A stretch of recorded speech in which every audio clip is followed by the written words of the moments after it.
Hi people, Jeff Gonzalez here, professional property investor from Northamptonshire. I specialise in family-let properties.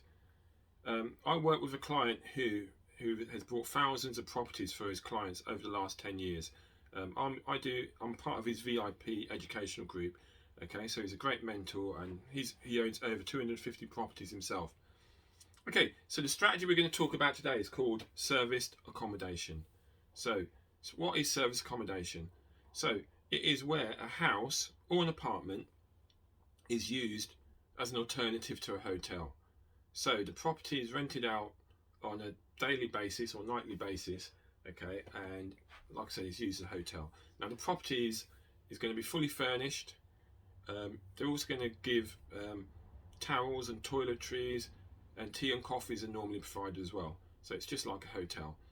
The property's cleaned between guests. So every time there's a guest, the property's fully cleaned, and the property stays in showroom condition at all times.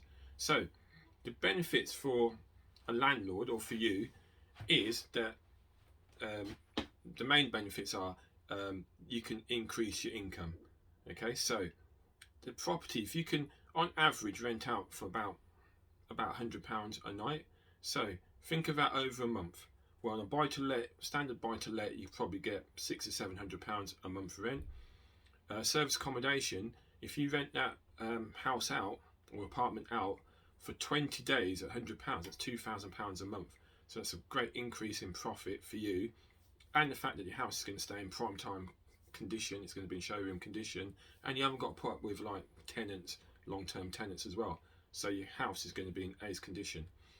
Other benefits are, guys, you can claim a thing called capital allowances. And what capital allowances are basically everything what's inside the house. Okay, like even like the light bulbs, you know, the cables, you know, everything what's inside the house, the furniture, the kitchen, the bathroom. It's all due to capital allowances because it's used, because now it's claimed as a business. So those things have to be in the property and they've all got a value on them. So how much can you claim?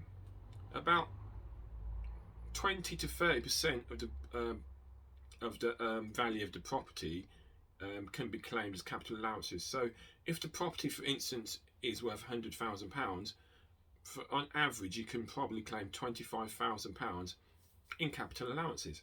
So how does that work? So capital allowances, it basically offsets what you pay on the tax. So so whatever, say you earn £25,000 for capital allowances, then that is offset. So the next £25,000 you earn, you won't have to pay tax on because it's offset with your capital allowances. So I'm not going to go too deep into tax because obviously I'm not an accountant and I'm not a tax specialist, but in a nutshell, that's what it is. So capital allowances is great.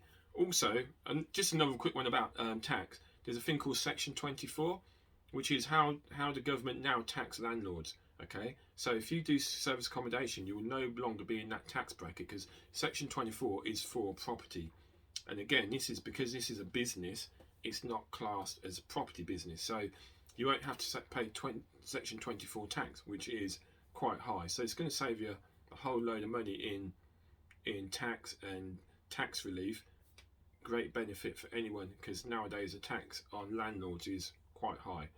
Okay, which is not a lot of investors don't talk about it, but it is. It's been growing over the last 3 to 4 years. Okay, guys. So there's just some of the advantages of service accommodation. Okay, like I said, your house, you've got no issues with tenants because and if you can get corporate companies to book your property, that's going to be a great advantage as well. Because obviously, I think the biggest worry people have is if I do rent my house on Airbnb in particular or booking.com, people are just going to use your house to have parties and weddings and stag do's and things like that. Okay, but you can get around that by not letting people rent the house out for like 1 or 2 days. You can have a standard, say, oh, we're only going to have 3-day bookings, and you can put a lot of rules in place as well just to make sure that they don't have parties. Like you can put a rule in that any damages to property, they're going to have to pay it back, and they have to pay deposits and stuff like that. So there is ways of safeguarding yourself. So honestly, guys, service accommodation is a great strategy to get into.